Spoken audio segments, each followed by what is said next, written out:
I would like at this point, a lot over halfway, to take time for a non-commercial break. You're used to commercial breaks on conventional TV. So the non-commercial break is I'm going to pitch something to you, but it's not for sale. I'm giving it away. I've come up with an idea for a Nobel Peace Prize for Sustainable Development. Now, you can't have a Peace Prize for a field, so we need candidates. You can have organizations or individuals.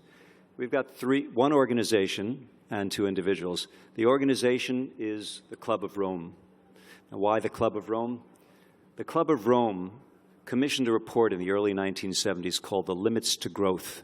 And that really started the sustainability movement because they had this huge computer model on the then supercomputers of the day, which kept, when they programmed it to try to predict trends, macro trends, population, forests, ocean life, the ecosphere, and it always indicated that human population would crash unless they adjusted the assumptions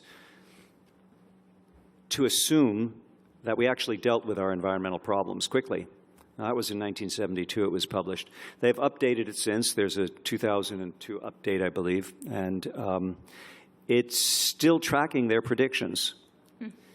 So but it is the most, or one of the most quoted journals, books in the literature, and all of the scholarly literature about sustainable development. So it is one of the roots.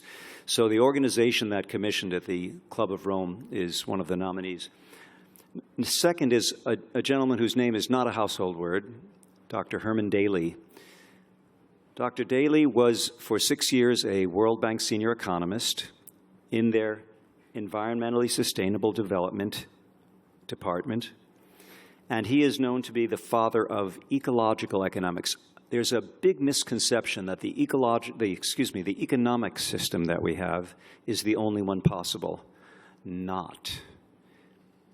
But we've been using that one system for so long, and it has taken command of the universities of the world, and so we no longer realize there are alternatives. Well, ecological economics starts in a place that says you have to consider that the limits of the earth are the limits of the human economy, whereas the current system, which is actually technically called neoclassical economics, says there are no limits. We run out of fish, we'll eat something else. There is a flaw in the system, and that's why we are in very serious condition, because the current economic system, the only word, their pseudo-religion is growth.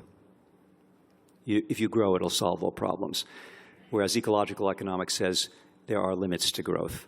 Now, the third candidate needs no introduction, Pope Francis.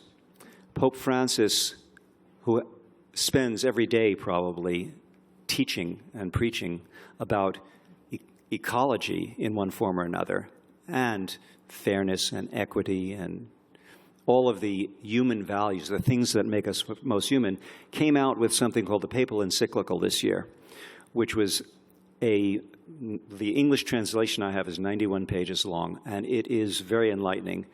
And he really indicates that we have an economic problem, that the ecological problem, the roots are an economic set of roots. And I found this wonderful picture of Pope Francis, so I'm going to start calling him the Green Pope. Okay.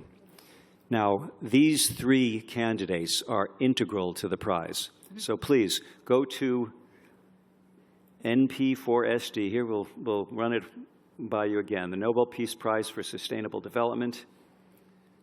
And it's at NP4SD. Now, if you're out there in the TV audience, in the webcast audience, and you're doing Facebook, please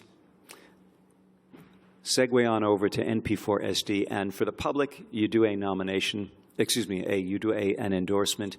But there are millions of qualified nominators. So go and check out and see if you won, because there are millions of them who don't know that they are.